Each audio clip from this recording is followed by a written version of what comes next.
So I chose to review The Giver, looking at a dystopic novel because one, it's awesome, two, it's awesome, and three, it's awesome. But also, and most importantly, it is a book that my students year in and year out love. It doesn't start like that. Usually when I introduce it, they're like, class novel, it's the worst. We actually have to read in English class. But the anticipation that grows in my classroom from day one of actually reading the novel to the end is unbelievable. And I think for a lot of students, it opens the doors and makes them a little bit more interested in reading.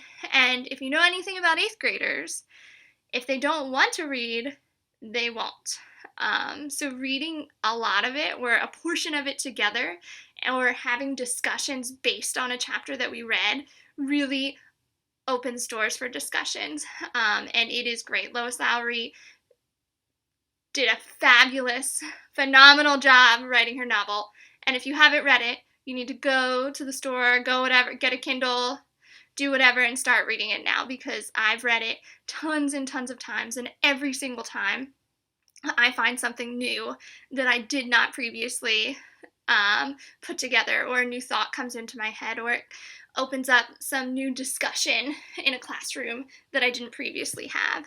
So this novel starts with Jonas, and Jonas lives in an unnamed community. Everyone else, his year, so there are 50 students to be exact, his year, he's a 12, go to school at the same time. They're all serving volunteer hours in their community, in different areas. They'll all be assigned, every single person, a job, and those jobs will be held for the rest of each person's adult life.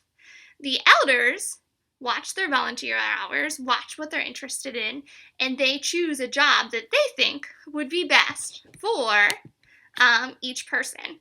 So no, it is not based on what the person wants. You can't change what your job is.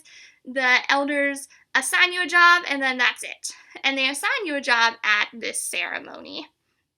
The community as a whole is governed by a very strict, very, very strict set of rules.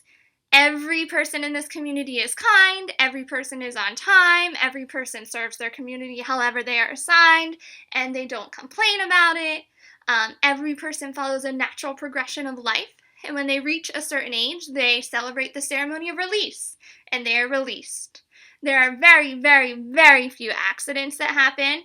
Children are extremely safe. Nobody feels any pain. The moment you feel pain, you get pain medicine, and it dissipates completely.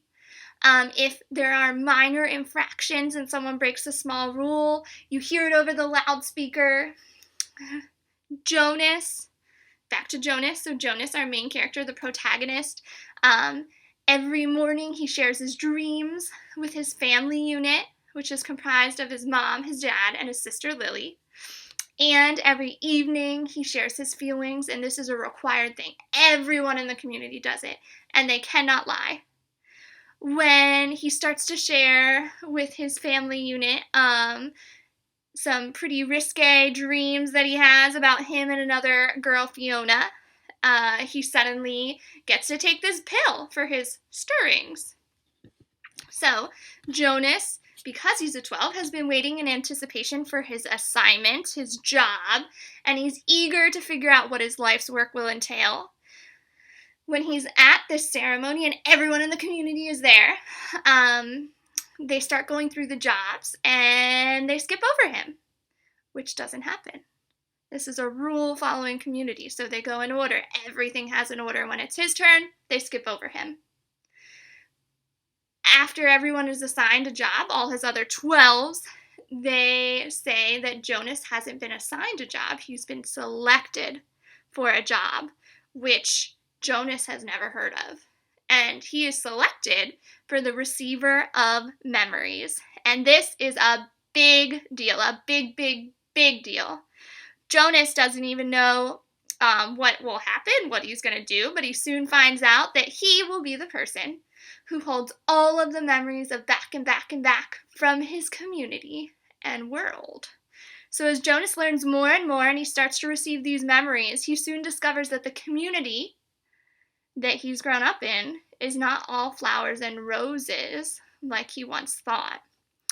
But you'll have to read the book to find out what happens in the end. It is a page turner for sure. The Giver's a fabulous novel. Again, Lois Lowry did an amazing job bringing to light some pretty big topics. And as a teacher, I can't recommend this book enough. 10 out of 10, 5 stars, whatever you want to say. It's amazing. Go grab it.